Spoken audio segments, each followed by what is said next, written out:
This is very exciting for me to be part of this 24-hour math buffet and to introduce our next guest, who is Sydney Weaver.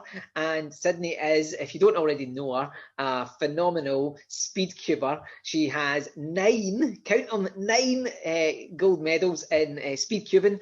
And we have talked about this before, Sydney, that either you need to get a whole bunch more to get up to an actual cube number, you need to get up to 27 gold medals, or you can donate one to me, and then you would have 8, which is a cube number, and I would have 1, which is a cube number. So it's really up to you which option you take. But really good to see you again, Sydney. Oh, it's lovely to see you, Chris. And I think you deserve a medal, but unfortunately, the World Cube Association won't let me give you one. But in any event, I am going to be here to show off some cool cubing tricks and just have a chat with you, Chris. So here I have my 3x3 mixed up, and I'm going to go ahead and start solving that. Here we go. So this is the one that everybody knows. Everybody's seen this thing before, but not many people can do this solve in the time that Sydney's going to do it, which is ridiculous, let's be honest. 12.88. How does that compare to your PB, Sydney? My current personal best is 11, or excuse me, I was reading that. My current personal best is 4.27 seconds, and my best in competition is 7 seconds. Yeah, so this is a fascinating fact. For those of you who've never come across Sydney, she does all of this stuff and has an arthritis condition which was diagnosed pretty early. Is that right, Sydney? Yes, that's right. I'll start to tell you a bit about that while I start this 4x4 solve. So I was diagnosed with arthritis when I was just 2 years old. And I was told that I probably shouldn't even be able to use my hands or even walk, let alone do something as insane as speed cubing. They didn't actually say speed cubing, but they implied something similar thereof.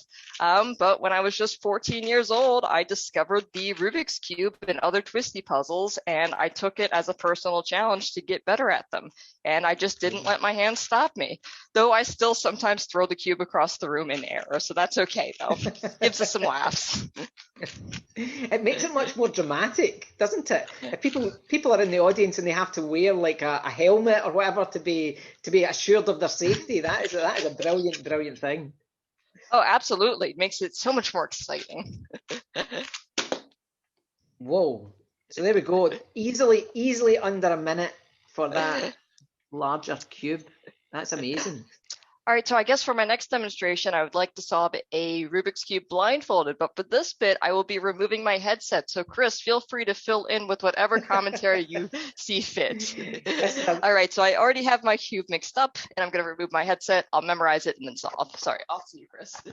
Here she goes. So this is really risky. I could be saying literally anything here about Sydney, but she has a level of trust with me, which is lovely, even though we've only really met virtually a couple of times. And so there's loads of things that you could find out about Sydney if you looked on her website. And actually she entered America's Got Talent. She was on that show, and I think it was underappreciated, her speed cubing ability, because it's clearly phenomenal. And we can just about see her doing this blindfolded. It's at the top of the screen there. We can just about see it. Obviously she's having to memorize what it looked like and use these algorithms that are rattling around in her head to do this without even seeing what's going on. And she even knows at what stage she's at. And if she makes a wee mistake, she will know what mistakes happened even before she takes off the blindfold. So I've seen this before, where she does it, puts it down, and then says, "I knew what was wrong there." Which is just incredible to be able to keep track of all of these things that are happening. And there you go. That's brilliant. You did it. Just give us a full quotation. Let's just check all the sides. It certainly looked like it was solved, but Sydney, prove it to us. Look at that. Every single one. So that's a step up from the last time I saw you. Remember, you took your mask off, and even before you did, you were telling me, "Oh no, I've got one wrong," or you knew it. It was bizarre. Is this one of these things that you have a letter process going on? Absolutely. I memorize letter pairs, and each sticker on the cube is represented by a letter in my mind. So just briefly, this would be A, B, C, D, E, F, G, and so on. And I'm able to pair those together and know the entire position of the cube. That's just why it takes me maybe 15 seconds to memorize it to get the full picture in my mind. But you usually can find errors too late to fix them, which is always unfortunate. So for this big finale that you've got for us, Sydney, you're going to be using how many cubes? I'm going to be using 4 cubes, and as I said, I'm going to be spelling out something that's probably going to resonate with a lot of people attending this today. Okay, so but I'm not going to tell you what that 4-letter words. I'm hoping that this word is going to be family friendly, and she's going to be spelling out a word. And just tell us about these cubes that you're using. These aren't 3x3 cubes that you're using to form these letters. What are they? So right now in my hand is a 7x7 cube. I'm using it because it gives me basically more pixels to actually work with. And I previously used a 5x5 cube because it was able to make a simple letter pretty simply. So, all right. Okay, that makes sense. So yeah, that you do see from time to time on these viral videos of people using Rubik's cubes as pixel formations, and it is just. That must appeal to you, Sydney. You must look at that and think that's proper art. I imagine you to have a room in your house devoted to just Rubik's Cube art and memorabilia. Am I right? That's almost right. I have probably well over 500 cubes, so you do start to trip over them after a certain point. And you do need more than just, you can't have one cube that's going to last a lifetime, can you? The cubes begin to deteriorate and they fall apart, don't they? When they used as much yes, as absolutely. You do. Yeah. Yes, so I have a tendency to destroy cubes, and I don't ever mean to do it, but it just happens on accident. Yeah. Well, that's I guess that's good for the people who make Rubik's cubes, that they know that these things don't last forever. But this is this the hardest letter that you're working on right now?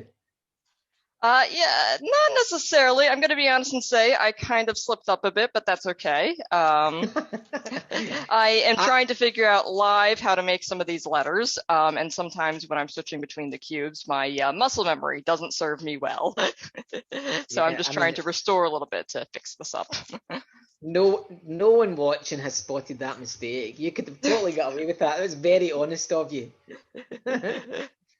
And you use these Rubik's cubes to teach maths, don't you? You're someone who uses this love of Rubik's cubes to convey something about this other subject that you really are passionate about. Yes, absolutely. So a lot of people find the Rubik's Cube to be scary, but I kind of take pride in being able to present it in a maybe not so scary way, and show people it's really not that hard. I mean, it took me 9 years to get to the speed that I am. And that's not something that everyone's gonna, expect to come fast overnight. Yeah, and I think we sell that message, don't we, to kids. If I'm a teacher, so I think it is great to be able to say to kids, people who are talented musicians aren't born like that. People who are brilliant sports people, they're not born kicking a ball with power and precision. That comes with practice and practice and practice. It's the same with Rubik's Cube, and it's the same with mathematics. We can become more fluent in it, more skilled in it, more proficient in it when we spend time practicing it. And I guess that is something that is a message that's important to say, but also it's kind of encouraging for someone who feels that they're no good at maths, because you can say, actually, you just need to, if you give yourself a wee bit of time, if you go for it, then you can become better at this subject, just like you can become better at anything with practice. Oh, absolutely. That's something that a lot of people don't like to hear, is that you have to practice, but it really is the only way to truly get faster at something like this, and get better. But you also want to have fun with it. There's no reason to put pressure on yourself to and not enjoy it. Like, what's the point of that?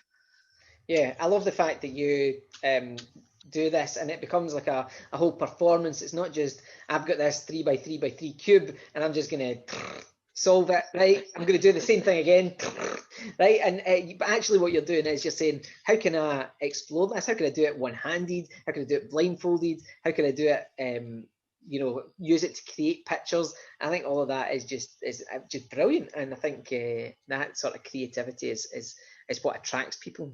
So that's brilliant, great. And Thank you. which one? Which of the are you on? Is this cube 3 you're on? This is cube 3. Yeah. I'm trying right here to figure out one of these letters. Actually, I knew that when I knew that I was going to be doing this this little interview with Sydney, I thought I should come up with a wee puzzle, because a buffet, it's not just about one thing. Although if I go to a buffet with my wife, Mrs. Smith, she'll do it. She's very ordered. She'll start with the starters. She'll do the main course, and then she'll move on to puddings. Whereas I'm just that's not a buffet for me. A buffet is everything, bits of this and bits of that. So as well as some Rubik's cubing, I thought I could give you a wee puzzle, a wee number puzzle to do with cubes, right? Okay, so here's the number puzzle that I've come up with, and it's in tribute to Sir Waffle. So I don't know if you know this, but Sydney's nickname or her handle is Sir Waffle, and you can ask her about that another time. But so we're watching at the moment the buffet cube effect, aren't we? We're at the mass buffet. This is the cube effect, and the answer to that is waffle, right? And your task at home is to figure out how each of these letters could correspond to numbers 0 to 8, and this has a unique solution, right? So all the B's are the same number, all the L's are the same number, but you have to try and reconstruct that. So there you go. There's a wee bit of maths for you. So if you are totally flabbergasted by what Sydney's doing right now, and you think I have no chance of being able to do this sort of thing, but I quite like numbers, then there you go. You can solve that puzzle while you're waiting. There we go. And that is great. We're at 3 so far, and I think you'd have to be pretty slow not to figure out what's coming here. It's obviously going to be Bath. All right, well, I'm going to get this last letter in a clever way. Let's see if anybody can figure this out, since those other ones took me too long.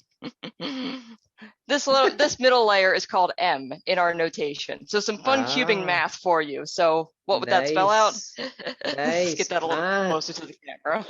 I see. Very, very good. Yeah, get that right up in front of the. This deserves some. There we go. All right. Math. All right. Thank you very much. I should really give you a round of applause. Thank you. Brilliant. Well done. Phil, thank you so much for having me. And to all the people hosting this event, and Chris, you are a wonderful interviewee. And that puzzle seems exciting. I'm going to be happy to watch it back and see if I can solve it. Well, it's been lovely to be with you again, Sydney, and thank you for sharing your amazing Rubik skills. It must be inspirational, not just to see the talent you've got, but also to hear a wee bit about your backstory and what all you've overcome to make this possible. So thank you. Thank you very much.